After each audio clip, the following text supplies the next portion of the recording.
So since time is limited and I have a lot to show you and share with you, we'll just get into it right away, and hopefully we'll have some time afterwards for a Q&A. Is it okay?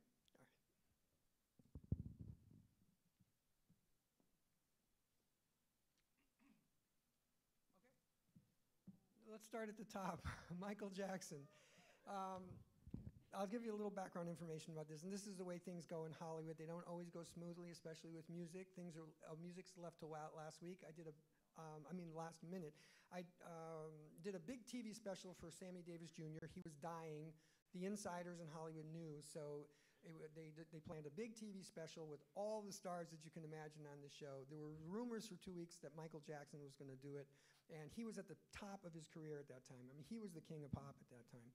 So we didn't hear anything. After 2 weeks, I finished all my work, all my orchestrations, arrangements, all that, and then suddenly, I was laying in bed at 11:30, and the show tapes tomorrow, and they said, oh, guess what? Michael's going to do something. You want to do his orchestrations? I said, kind of yes, no, I was so tired, but I said, this is an incredible opportunity for me to do this, so I have to stay up all night long until about 5 or 6 in the morning. Around 5, I started crying, literally. I was sitting at the keyboard, just exhausted, going, I can't make one mistake, because literally, it was the rehearsal, and then they taped it, and it was a live feed to over 1 billion people.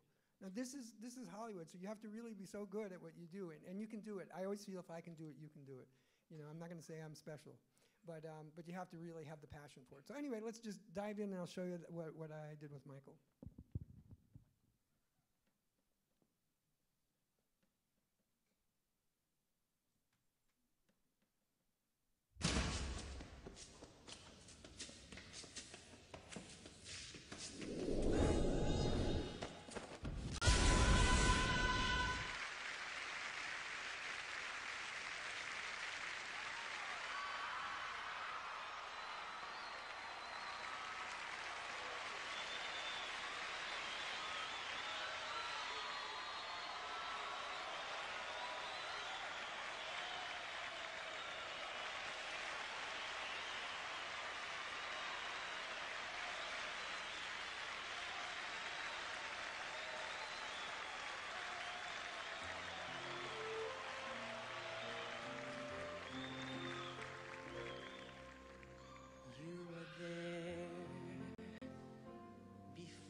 Took the hurt, you took the shame. They built the walls to block your way. You beat them down, you won the day. It wasn't right, it wasn't fair. You taught them all, you made them care.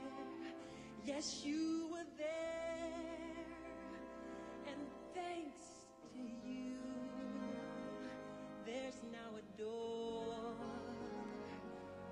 we all walk through,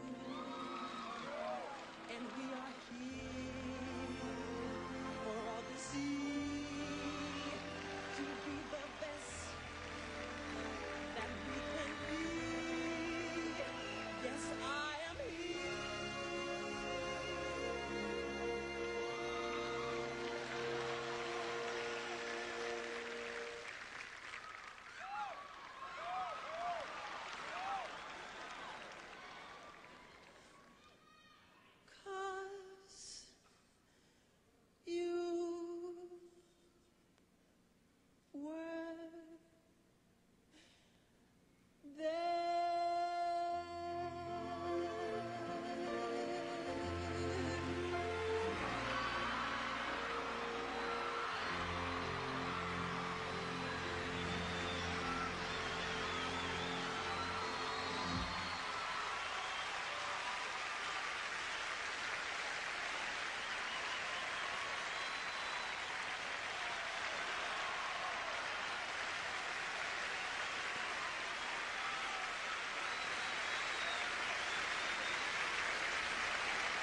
Okay, next, again, this is surreal for me to work with these people because Frank Sinatra, Sammy Davis Jr., Michael Jackson, such people, since I was born, were kind of basically at the pinnacle of the entertainment industry, and anybody who got to work with them was considered the best of what they do because they could afford anybody, and there were a lot of really great people that could have these opportunities, or that have a potential opportunity. It's just things line up, and we're in the right place at the right time, and we're ready for the opportunity, and I'm really grateful that I had it. So this next one is, and that first one was 1989. This is 1996. I got to, Frank Sinatra was dying, and it was the same producer again, a big, everybody. I got to work on a lot of these shows where unfortunately these icons were passing on. And it was the who's who of Hollywood. Again, you'll probably see some scanned in the audience. And I got to do Ray Charles. I did a lot of the arrangements, you know, Hootie and the Blowfish, and I mean on and on, all different kinds of stuff in the same program. But Ray Charles was really special to me. And so this is Ray Charles singing "Old Man River," which is, you know, a real classic for Frank Sinatra in 1996.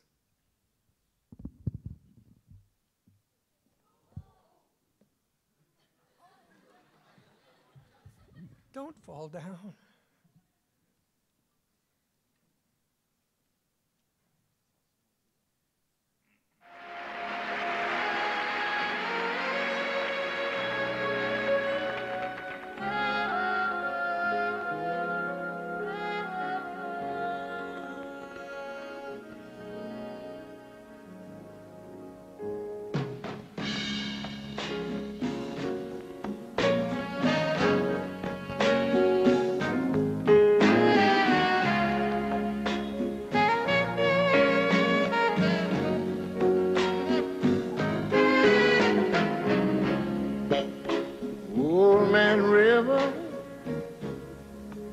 To that old man river,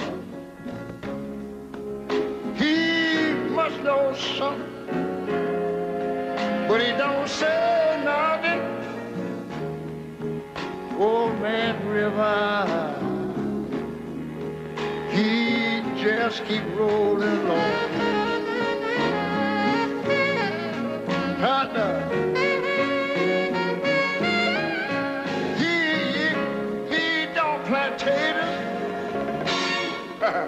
And he don't plant cotton.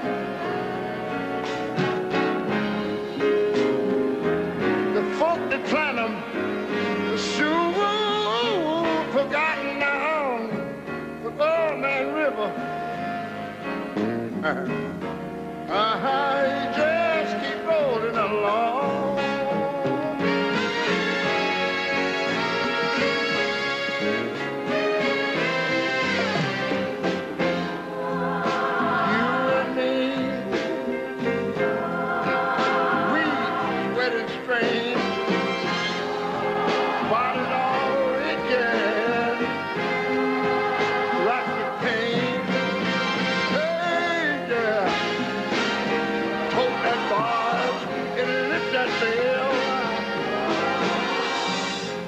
Get a little drunk, I know you're gonna land it.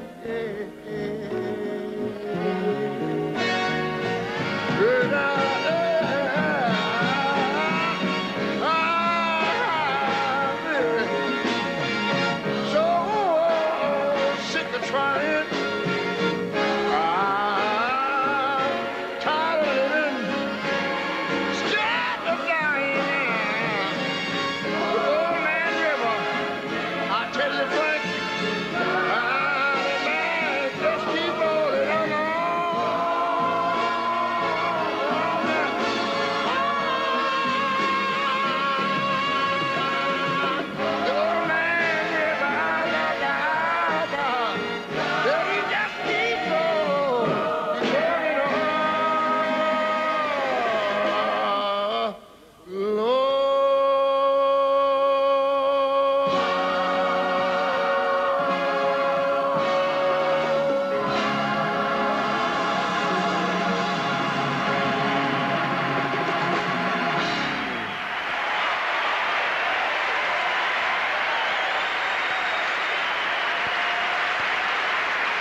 something to cleanse the palate, to show you, one day I'll be asked to do that, or I'll ask to do Michael Jackson. The next day I have an opportunity to write a theme for a hit cartoon show.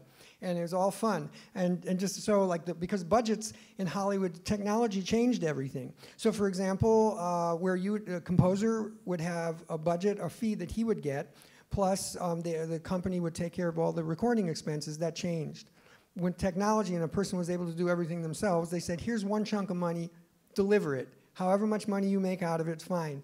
But so you have to be really resourceful. So this one, I played everything myself. I sang everything myself, except for I didn't play the guitar. A really well-known guitarist named Grant Geisman played it. So I'll give you a little bit of Ace Ventura. You might have to turn the volume up on this. It's a little low compared to the other ones.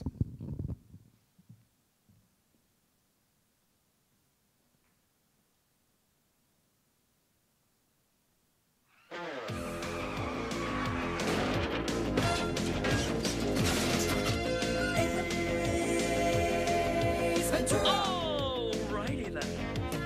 Pet detective on the run.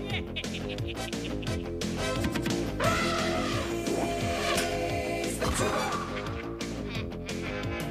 Does it even have a gun? Yes! Yes!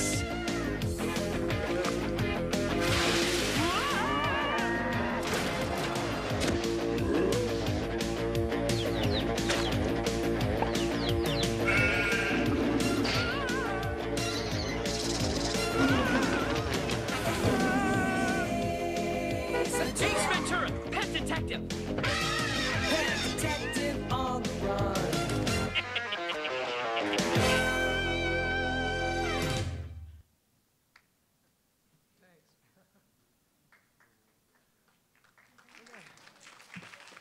Well, thank you. And the next, Patti LaBelle, someone I always had admired, and I got to work with her at least 3 times, and she was always so gracious. And most of the people, the stars that I've worked with in Hollywood, have been so kind and friendly and gracious. And because when you're working with them, you're considered a peer in a way, which is surreal to me because I grew up, these people were up here, and then now I'm working with them on equal par, and inside I'm going, how did this happen? This is surreal. But anyway, here's Patti LaBelle with the Boston Pops Orchestra, the first Boston Pops concert featuring gospel music, and I watched the Boston Pops since I was a little kid, so it's a real icon in America again. And there's a little Singapore story because I was asked to fly to Singapore for one day to record something for Kit Chan, and I did it overnight, and I flew right back to go to Boston to do this program. So there's a lot of little Singapore inside stories to most of my presentation. So here we go.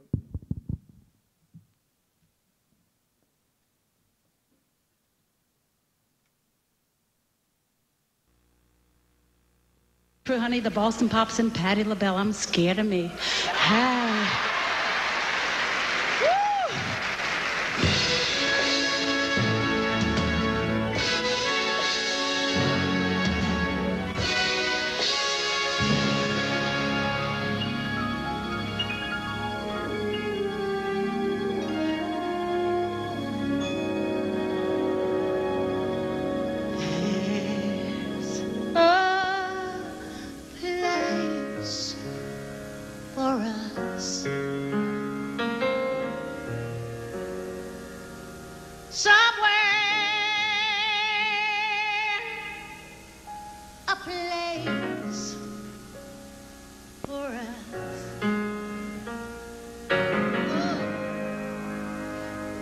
And quiet and open air.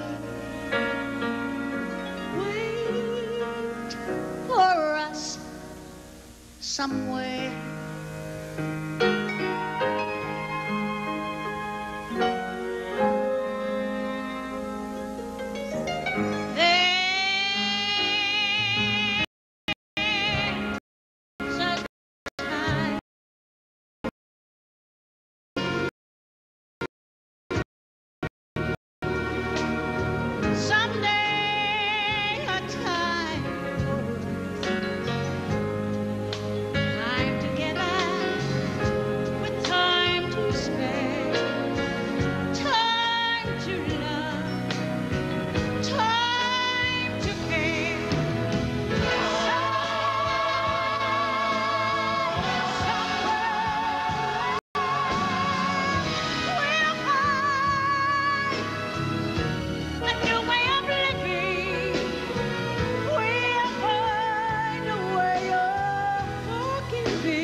It's hard for me not to weep after seeing that so many times because her performance is just divine, you know.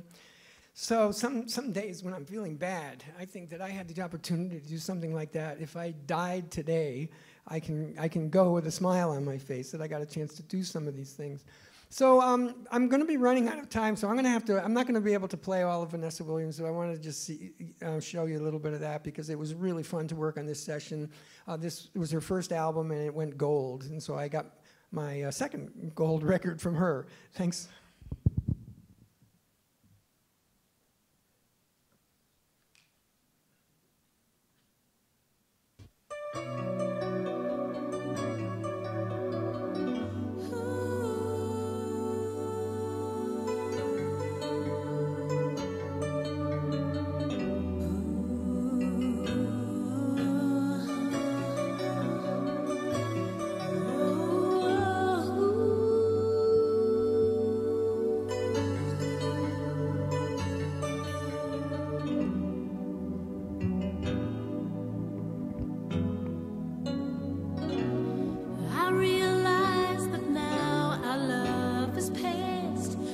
So hard to make it last. Feelings are far gone, the memories seem to fade away. But yet I can hear him say, we did try our best to make it through those times. Let's stop, don't go any further, 'cause I need some time.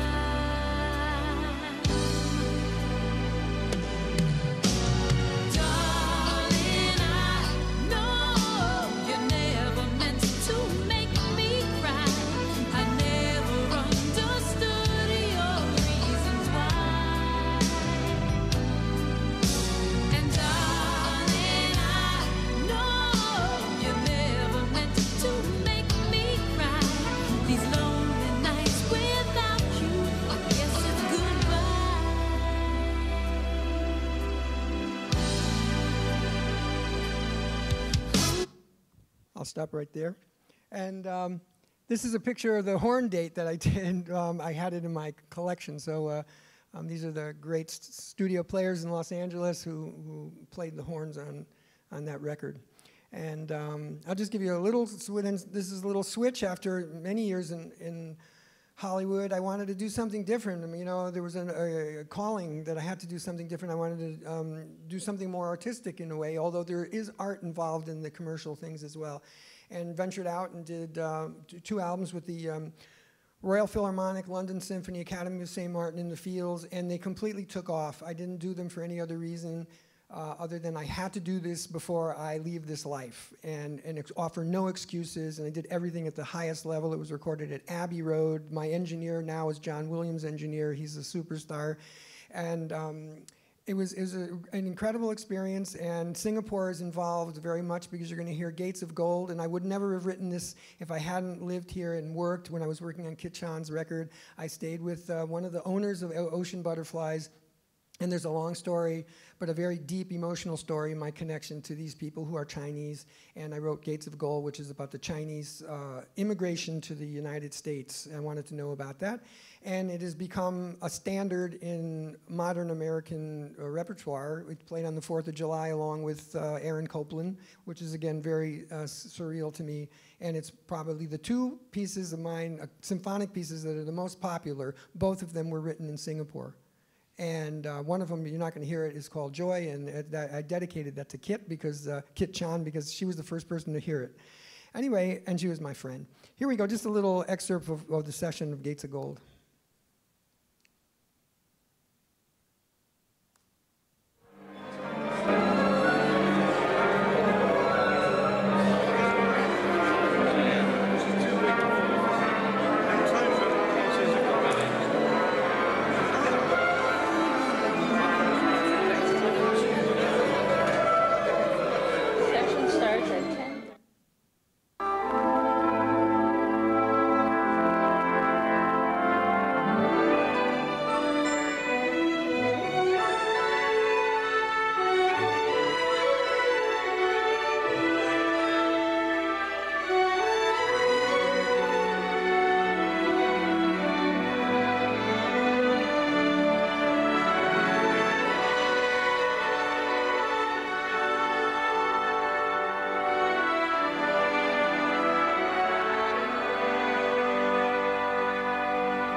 I'm going to have to stop it there just for time. There was a little bit more there.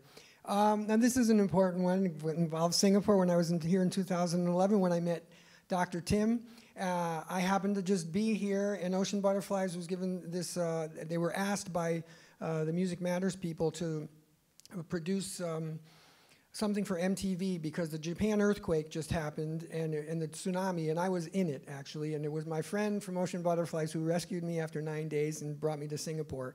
So I was here resting, and he said, you know, we just got this project, and there's nobody in Singapore that can pull this off. The only way we'll take it is if you do it. And I said, sure, you just saved my life. I'll gladly do it. And it was very hard. And really, it does take somebody with a tremendous amount of experience to pull this off because there was no time coordinating about 40 bands from around the world.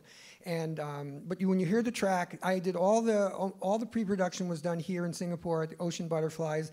When you hear the big chorus at the end of Fix You, that's me. That's about 36 tracks of me. Stacked in vocals. I did all the basic tracks, and I had to do it that way because I wasn't familiar with who was going to be singing, and I had to cover myself. So these are all tricks and techniques from producing records in Hollywood.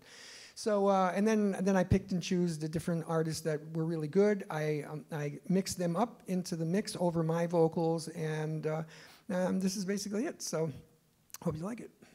And it features a lot of Singaporeans, especially Erica Lee of Six. I searched for, particularly for talent from locally, and Sarah Wee, and they were both extraordinary talents, and I was happy that the editors of the film took my advice and featured them heavily.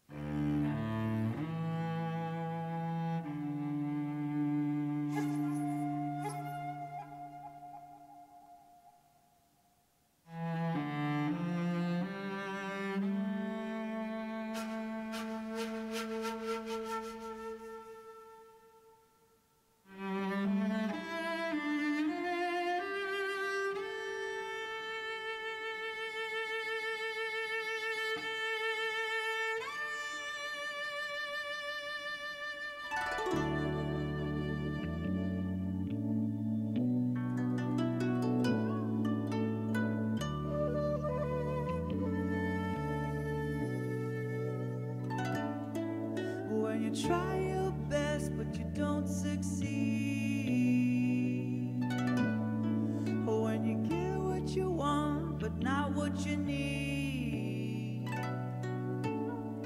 When you feel so tired, but you can't sleep. Stuck in a reverse,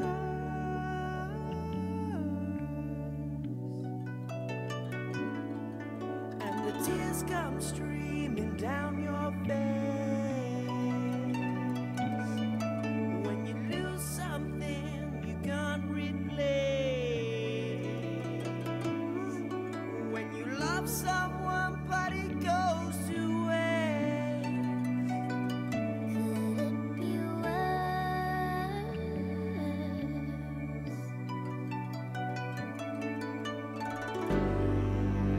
Lights will guide you home and ignite your bones. And I will try to fix you.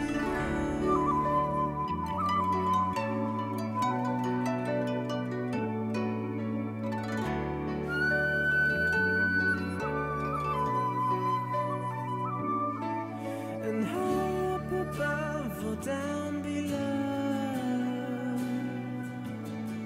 when you're too in love to let it go. But if you never try, you'll never know just what you're worth.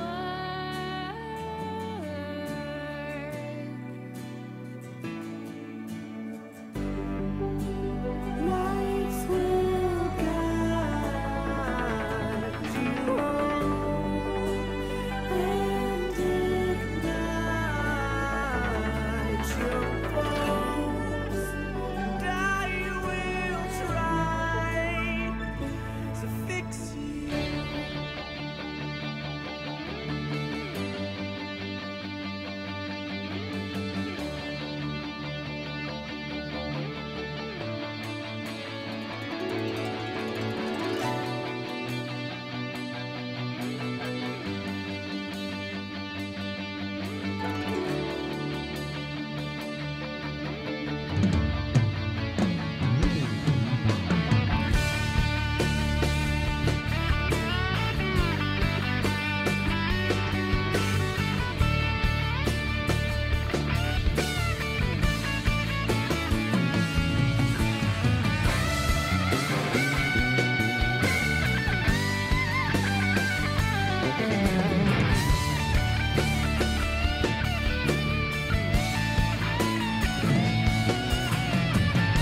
likes you.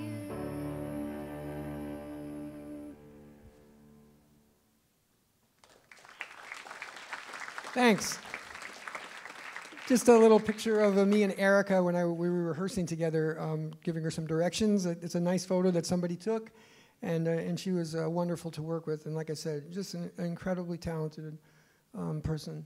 And Steve Lillywhite, the producer of U2, he produced 8 U2 records. He was the guest that year, and he came down to the studio when I just finished my final mix, or was finishing my final mix. We had a nice chat, a very nice guy. And guess who? Kit John. So this is a Singapore Fest here, and I just wanted to play little excerpts of 2 of the early records I did of hers.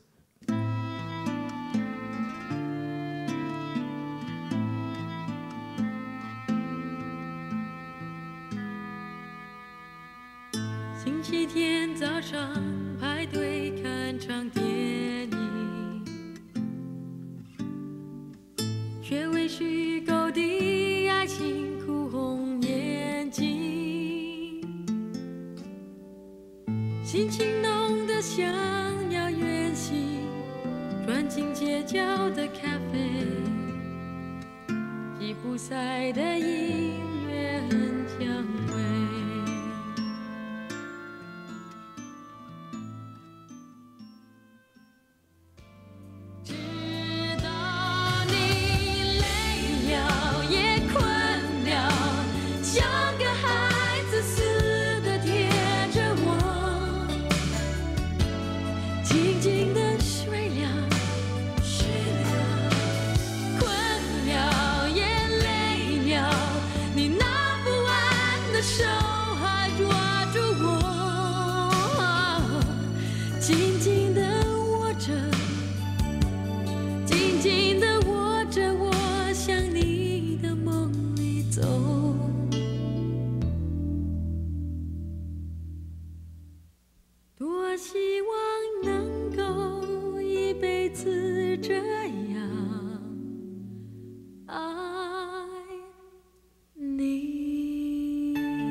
And I have a special photograph that she probably doesn't know I have to share with you.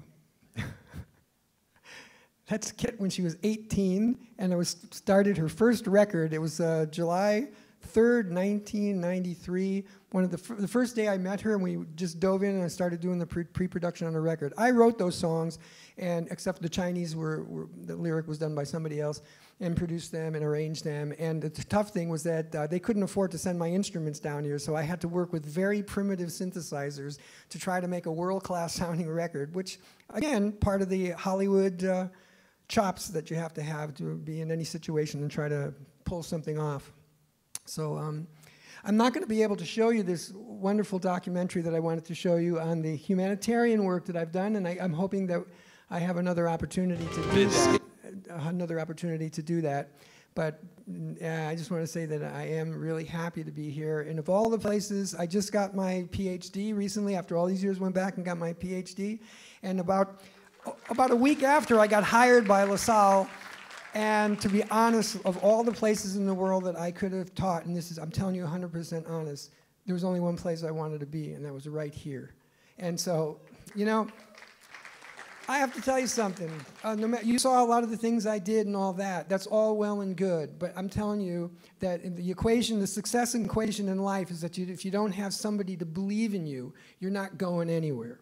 And that in every level of my career, I needed at least one person who was a champion for me that believed in me. And my champion here is Dr. Tim. And I can't thank you enough. Thank you, John. Yeah. And through Dr. Tim, I had a whole bunch of new champions because there was a committee who chose me to be here, and that was Justin and Amanda Morris and the wonderful people in HR, Agnes and everybody. So, and a little last-minute word before I maybe have a few minutes to do a Q&A is that even at my stage of my career, I risk everything for what I believe in. And there's a quote that If you risk nothing, you risk everything.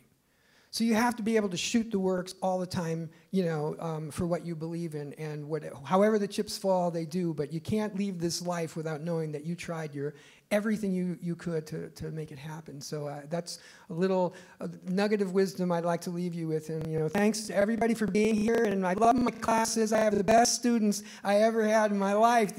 And they're talented, and they're the next generation of the new wrecking crew of Singapore. And Singapore should be and is going to be, I believe, the art hub of Asia. And you're going to be at the foundation of it all, so work hard, okay? So any questions? Anybody have any questions? I had the feeling that nobody would have any questions. Okay, anybody? Yes?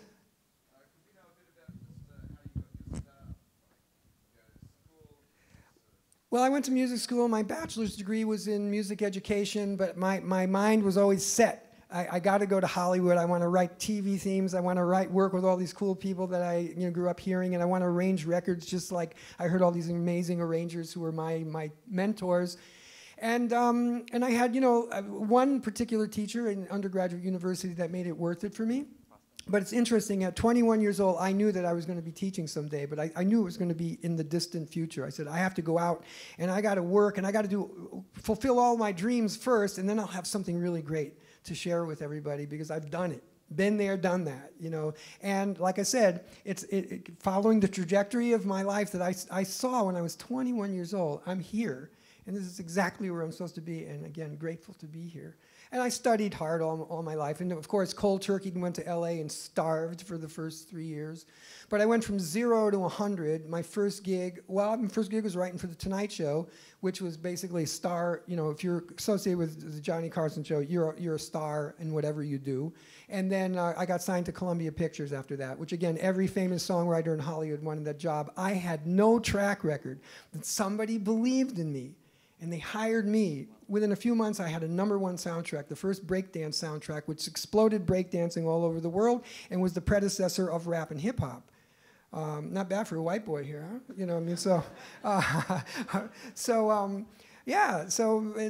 That's kind of a little thumbnail sketch, but it was just a lot of people who believed in me, that were willing to open doors for me, but I worked hard for it. I mean, one thing, I don't think I'm very different than most people. If there's anything different, whatever I do with such passion. If you have the same kind of passion, I think you can do equally as well in whatever you do. It really takes that kind of love that you can't do anything else.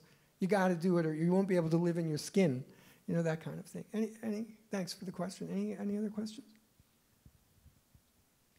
Yes, I have a question. Here, I'm Oliver. Hi. Oliver over here. Oliver, hi. Yeah, I have a question. I was really interested in that picture of the horn section you showed after the Vanessa Williams thing. Right. And I was even remarking on it while we were listening to the track. These horn sounds is such an iconic sound to me. In the late 70s and early 80s, I heard a lot of this kind of production, high-end production with this same horn sound, coming from El Jarreau Records and Warner Brother Productions, with these these Rhodes sounds, and everything's done so well, little percussion, and then these horn sounds. And it seemed to me like, how do they get that? First of all, the production value. Is it the same arranger for everybody, or is it just the same guys who record all this? Well, a lot of the players play on some of those records, but the icon horn section for them was Jerry Hay. They played on old Michael Jackson's record and everything. My suspicion is that they didn't have the budget to hire Jerry Hay, so they hired me. So, and so I know you're right, there's a style in that and I was the arranger, so I knew kind of what they were going for, and the producer who also wrote that song, he kind of gave me an idea of kind of what he wanted, and I knew how. I mean, you just get sensibilities that you listen to the track and you go, this is what it needs, and so that one didn't have any sax player, maybe because it was a budgetary thing, so I figured, okay, if I'm going to do this kind of thing, I'd rather have 3 trumpets and a trombone than a sax, because as the song progressed, the trumpets started playing very high, and then you need more trumpets to do that kind of thing. But you're right, that was a style, and they wanted it to sound like, quote unquote, a record, and it sounds like a record, a real record. So if that answers your question, I hope. Any other questions? No. Yes.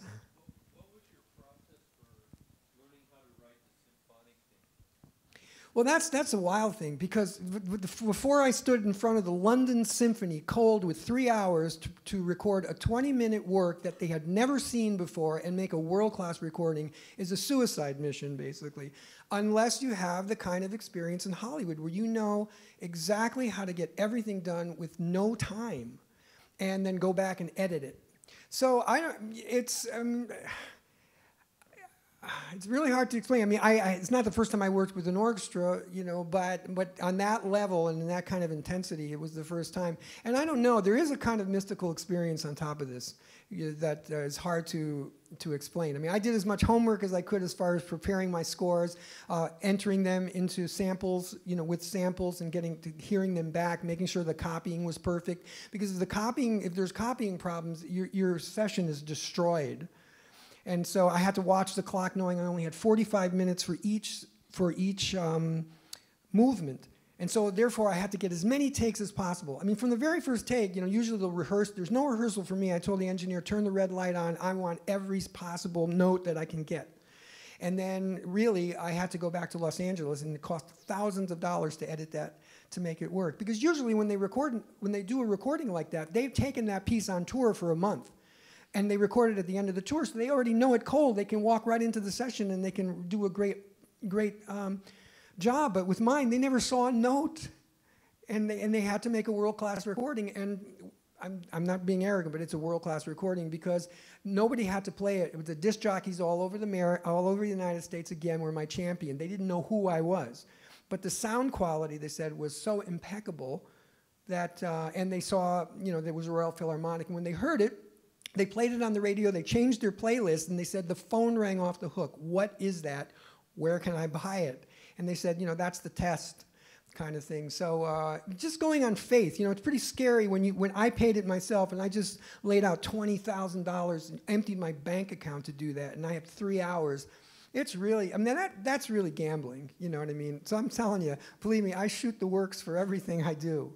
So I was kind of wondering if, did you go through arranging in classes when you were in school, and was that the basis of it, or did you sort of teach yourself how to do that? I did take on the fly, you know. Well, most of it was on the fly. I mean, I did take it my freshman year of undergraduate university. I took a jazz arranging course because I actually grew up in jazz, and you know, where the other students were supposed to do 8 bars a week and at the end of the semester have a full chart, I would come in with 2 charts a week. So I'm very self-motivated, and I just tried things. The thing that made it helpful was that if I wrote these charts, I could actually hear them next week, and I could see where I needed to adjust, you know, because when you just write, if you can't hear it, it's really hard to get a sense of what you're doing.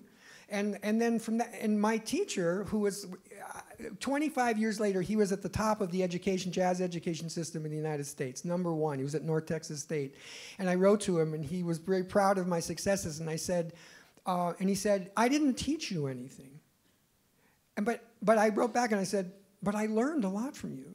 And it was just from hanging around him, watching him, listening to his comments. It was like osmosis. I was like a teaching assistant. I used to sit in his little office, and after a class, he'd sit there and he'd start playing, you know, like It's Easy to Remember of one of these standards, and he'd be playing these alternate chord changes, and I was just drooling. I didn't even know what these were at the time, you know. So I just, from listening, and I'd say my record collection, I had an amazing record collection. I probably learned more about writing by listening to those records and those great writers, and then trying, you know, trial and error. And you know, when I wrote my first 8 bars and it sounded like Count Basie or something, I went, oh, this is incredible. And you know, I just got so charged. I got to do more of this, you know, that kind of thing. So yeah, if that helps. Anything else? One last one, Joseph. Sure. Chicken and Egg. When you, for example, wrote for that concert for Michael Jackson, for example, and Ray Charles, did you have in mind what they were going to do with their song when you created the arrangement? How much could you project, and how much were they following your lead? Well, there was really no time, and I probably have a very valuable little demo. I don't have it with me, but they messengered over to my place around 1 o'clock in the morning a demo of Michael at the piano singing that song. That's all I was given, and it was just, there's no time. Do what you want. Make it sound great. That's always the bottom line. Don't tell me you have any problems. Just make it sound great, and be at the rehearsal at noon. That's it. You know, and I went to the rehearsal and he did it, and everything sounded great, and it was like, whew, I can breathe, because again, he was #1 in the world at that time, so it was really a lot of pressure for me, you know. And it's very unusual to get to work with Michael Jackson with an orchestra. That's the other thing, because I loved orchestra, and I was trying at that time. I was trying to get more opportunities to work with orchestras, to work with strings. This is before Gates of Gold and all that stuff. So it's like, oh, it was so great. And I didn't even go to the taping. I think I was so exhausted just from doing it. Everybody laughed. I didn't go to the show. I went home and went to sleep or something. So yeah. Okay. It's been great listening to you present some of your work, and maybe we're going to have another time in the future so you can maybe talk a little bit more about your humanitarian work. That would be fantastic. But please put your hands together. Dr. Joseph Curiale. Thank you for coming.